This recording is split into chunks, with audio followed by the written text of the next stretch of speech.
नमस्कार फ्रेंड्स, मी Vitthal Tupe, third year MBBS student. खूप महत्त्वाची, अत्यंत महत्त्वाची गुड न्यूज तुमच्यापर्यंत या ठिकाणी आलेली आहे. महाराष्ट्र स्टेट CET सेलने लेटेस्ट या ठिकाणी एक नोटीस पब्लिश केलेली आहे. त्यानुसार त्यांनी सांगितलेलं आहे की मॉपअप राऊंडपर्यंत आपल्याला अजून काही नवीन मेडिकल कॉलेजेस ॲड होताना दिसणार आहे. त्याबद्दलच आपण या व्हिडिओमध्ये डिस्कशन केलेलं आहे की कुठले मेडिकल कॉलेजेस आहे जे आपल्याला मॉपअप राऊंडमध्ये ॲड होताना दिसणार आहे. त्याचप्रमाणे किती सीट्स त्या मेडिकल कॉलेजेसमध्ये या ठिकाणी ॲड होताना आपल्याला दिसेल. त्याचप्रमाणे जर एवढे सीट्स ॲड झाले तर आपल्याला कट ऑफवरती कॅटेगरी वाईज काय इम्पॅक्ट असणार आहे. तर माय डिअर फ्रेंड्स, खूप ह्यूज असा इम्पॅक्ट आपल्याला जर हे सर्व मेडिकल कॉलेजेस ॲड होताना दिसेल.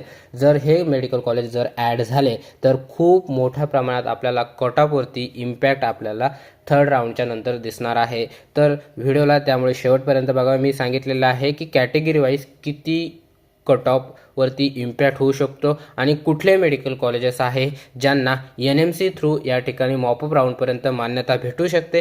ते सर्व पॉईंट्स आपण या ठिकाणी डिस्कशन केलेलं आहे. 1 ऑक्टोबरला ही नोटीस आलेली आहे. या नोटीसमध्ये दोन गोष्टी त्यांनी सांगितलेल्या. पहिला गोष्ट म्हणजे तर जी फिजिकल व्हेरिफिकेशनची डेट आहे ती त्यांनी एक्सटेंड केलेली आहे.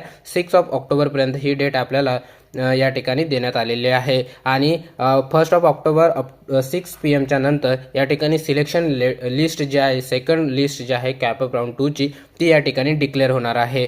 ओके, तर त्यांनी या ठिकाणी सांगितलेलं आहे की थर्ड राऊंडच्या नंतर या थर्ड राऊंडला या ठिकाणी खूप सारे सीट्स या ठिकाणी ॲड होताना दिसेल असं त्यांनी या नोटीसमध्ये सांगितलेलं आहे. तर माय डिअर फ्रेंड्स, तर हे कुठले मेडिकल कॉलेजेस आहे जे आपल्याला मॉपअप राऊंडमध्ये ॲड होताना दिसू शकतात तर त्यांच्याबद्दल आपण या ठिकाणी सांगितलेलं आहे. प्रिव्हियस काही महिन्या अगोदर मीन्स 1st राऊंडच्या अगोदर या ठिकाणी त्यांनी CET सेल थ्रू काही कॉलेजेसला या ठिकाणी मान्यता भेटलेली होती, परंतु NMCने त्या कॉलेजेसला मान्यता दिलेली नव्हती. तर हे कुठले मेडिकल कॉलेज आहे तर हे यामध्ये GMC बुलढाणा आहे, त्यानंतर GMC Jalna, GMC Gadchiroli government medical college Gadchiroli, त्यानंतर government medical college Washim, government medical college Hingoli and GMC Ambernath, GMC Bhandara and GMC Amravati. हे टोटल 8 गव्हर्नमेंट मेडिकल कॉलेजेस आहे. या मेडिकल कॉलेजेसचे चान्सेस आहे मॉपअप राऊंडमध्ये येण्याचे. जर आले तर सर्वच्या सर्व मेडिकल कॉलेज आपल्याला मॉपअप राऊंडमध्ये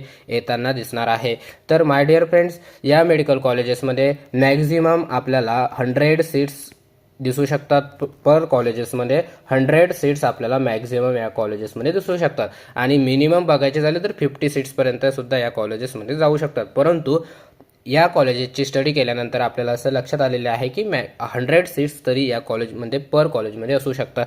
तर यामुळे टोटल नंबर ऑफ सीट्स आपले जे इन्क्रीज होणार आहे ते या ठिकाणी 800 एवढे सीट्स जे आहे आपल्याला at the end of the mop up round या कॉलेजेसमध्ये ॲड होताना दिसणार आहे. त्यामुळे खूप सारा ह्यूज इम्पॅक्ट आपल्याला कट ऑफवरती बघायला भेटणार आहे.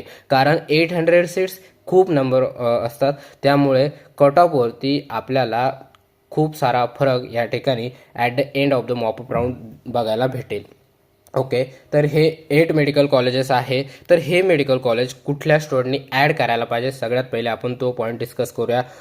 तर ज्या स्टुडंटला या ठिकाणी जे सेमी गव्हर्नमेंट मेडिकल कॉलेज आहे, ज्यामध्ये तरणा मेडिकल कॉलेज आहे, त्याचप्रमाणे KJ सोमय्या मेडिकल कॉलेज आहे मुंबईचे, त्यानंतर SKN मेडिकल कॉलेज पुणे आहे, वसंतराव पवार मेडिकल कॉलेज नाशिक, यांपैकी जर एखादंही मेडिकल कॉलेज ज्यांना अलॉट झालेलं असेल तर या स्टुडंटनी माय प्रिफरन्सनुसार ह्या कॉलेजला सोडायला नको. परंतु ज्या स्टुडंटला स्पेसिफिकली मला प्रायव्हेट मेडिकल कॉलेज नको, मला ओनली गव्हर्नमेंट मेडिकल कॉलेजेस हवे आहे, तर त्या सर्व स्टुडंटनी या कॉलेजचा प्रिफरन्स लिस्टमध्ये नेक्स्ट राऊंडसाठी विचार करू शकता. त्यासाठी मी एक स्पेसिफिक प्रिफरन्स लिस्ट घेऊन येणार आहे अपकमिंग व्हिडिओजमध्ये. परंतु या स्टुडंटनी नक्कीच या कॉलेजेसचा विचार करायला नको, कारण नवीन गव्हर्नमेंट मेडिकल कॉलेजेस आहे. NMCने 1st राऊंडला या कॉलेजला यासाठीच या ठिकाणी ॲड केलेले नव्हते, कारण या कॉलेजेसमध्ये फॅसिलिटीजची कमतरता आहे. त्यामुळे तुम्ही नक्कीच हे मेडिकल कॉलेज ॲड करताना विचार करायला हवा. परंतु ज्यांना फक्त आणि फक्त गव्हर्नमेंट मेडिकल कॉलेज हवे आहे, फीससुद्धा अफोर्ड करू शकत नाही आहे प्रायव्हेट मेडिकल कॉलेजेसची, तर त्या स्टुडंटनी या मेडिकल कॉलेजेसचा विचार करायला हवा. ओके, तर कॅटेगरी वाईज कट ऑफवरती काय परिणाम होऊ शकतो ते आपण या ठिकाणी बघूया.